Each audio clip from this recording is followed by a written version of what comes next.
What is from ego to eco? I know you're working on a book. You've talked about the subject. What does it mean?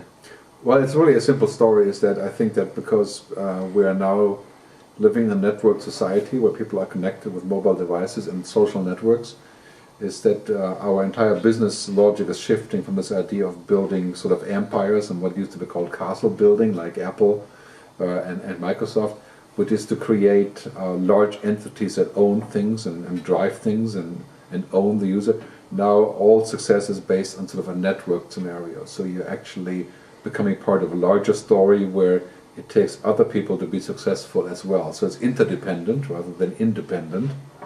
Right? So this is the whole theme about what we're seeing on the web, is that it's decentralized, it's viral, it's peer-to-peer driven, it's interconnected, rather than being sort of an empire or sort of a broadcast. Right? So you're seeing, for example, in media that we're shifting from this idea of broadcasting and a centralized sort of tower distribution to a networked and over-the-top scenario. And that's true for economics and for politics and for environment. So we're going away from this idea of top-down energy, carbon, to renewable energies, to a decentralized way of like what's called the intergrid rather than the central grid. So the idea is really quite simple, is that this is not just about green stuff. This is about business becoming more like a biosphere, more organic in the sense of interconnected. And this is very important for any kind of business. In the pharma business, clearly it's not going to be about patents. It's going to be about creating large-scale solutions for lots of people in a decentralized kind of way. So that's kind of the nutshell. And how does this affect your business? So you talk at conferences and public events around the world on the subject. You're also writing a book on the subject. How do you look at communicating via new media in a way that might be different than you would have done it 5 or 10 years ago? Well, I think that the substantial difference is that it's much less about control or about distribution or about monetization. When you do something, it's much more about building an audience or engaging or interacting and creating value after that. So I call this interaction before transaction. Where in the old days, you would distribute something and you would receive money for that. Now all the monetization is built around that distribution. And for me personally, the difference is really that it's much more about building that ecosystem than it is about building something that is guaranteed to monetize. Because it does monetize when you have an audience, and it's really always been true. But because of digital technology, now we're seeing that basically this momentum, and Facebook is one of those embodiments of this, or Twitter, or YouTube, or QQ, or any of those, is that it's about building the audience and then turning that into a way of making money in new ways, rather than in old ways. And so that's all going to come down to this kind of interdependent logic. You wrote a great book called Music 2.0, which I loved. You wrote that, what, 97, 98? No. No, I'm sorry. 2007, 2008. I'm not that old. No, first of all, there's a Future of Music, which we published with Berkeley. That was 2004. And then I wrote a follow-up book called Music 2.0, which was about the new music business in a digital age. In 2007. 2007, 2008, yeah. And what about that came true? Or what in retrospect, what insights do you think have exploded in the biggest way?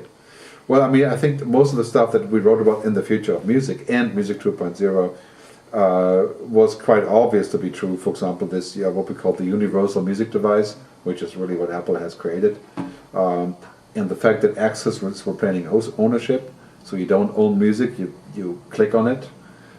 All these things have become true. They were obvious already back then. But the part that is kind of upsetting is that we haven't been able to create a new music ecology based on digital, because the system, much like the oil companies own, transportation, the record companies and the labels own music in such a way that they rather beat it to death than to invent something new. And that's still very true.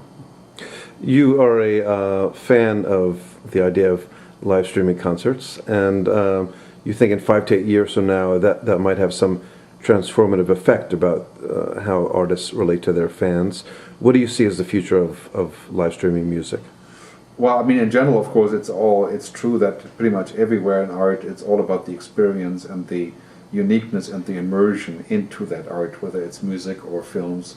It's not about a download of a file or getting something for free or any of these things. That used to be about that 10 years ago, but now it's all about having that specialty effect to get somewhere inside, to be engaged, and that's what people pay for. People pay for emotional value. Mm-hmm. So when you create this value by having a large a brand that is either a band or a club, allowing you to get closer to them, then you open up your wallet sooner or later, but it becomes something that you can do remotely and in person, and this is where it overlaps. This is where it gets interesting, because it's really about those niche markets, rather than everybody watching the same act on MTV or even on YouTube for that matter. It's about tuning into exactly what you're interested in, and creating niche markets and getting engaged with that. So, for example, on television, the biggest trend is social TV, watching a TV show and having interaction with others while you're watching. Mm-hmm. And that is a huge opportunity, of course, for bands, for artists, because it allows for e-commerce, it allows for fan building, it allows for transactions, it allows for all kinds of things that just weren't possible until now. You were an entrepreneur with a startup here in the Bay Area some years back, and you live in Switzerland. You're German, but you love coming back to the Bay Area. What do you think there is about this market or this culture here that's attractive to you? That's a complicated question, but yeah, I think that the American way of life is to believe that it's possible to change something just because there's an opening. There's this paradigm that you can jump into and invent something. It's a pioneering spirit to go west, so to speak, that we don't have in Europe because it has proven to be difficult. And in a way, you could say that American lifestyle also is based on this illusion that it is possible, but at the same time, because the illusion exists, it makes people want to try it. Mm-hmm. While we in Europe are probably more jaded on this idea of going west. And so the great thing about here is that this spirit makes things possible because people believe that it is possible, and that creates a different dynamic and a much higher level of risk-taking, which we in Europe are not. Risk-taking is not what we're about. So you've been a music futurist, a music entrepreneur, and a musician. You performed for a number of years in the U.S.? Yeah, I was a musician for 14 years. I went to Berklee College, and I played with many bands. I made many records, and this was all before the internet. Thankfully, there's little evidence of it. And what kind of music did you play? Mostly jazz, but world music. Anything that paid, really. And did anything pay? Yeah, I was not unsuccessful, but I had to realize that the way I was making music was probably a lot less. How can I say it? It was more of a craft than it was an art, and which is not a bad thing. It's fine for a lot of people. I just didn't set out for it to be a craft, So you're on a desert island. You can only have 5 recordings. What would they be? 5 recordings. 5 recordings. What would they be? Well, I'm hopelessly outdated on this, of course. So I think I would bring John Coltrane, and any of his ballads. Love Supreme would be number 1, I think. I'd bring the Rolling Stones, on a Stones song like, any of them really, and of course I think I also like electronic music like Kalkbrenner, which is a German act that I really like. So it's a little bit. That would be a hard question. I would prefer to bring 50. 50 rather than 5. Good to see you.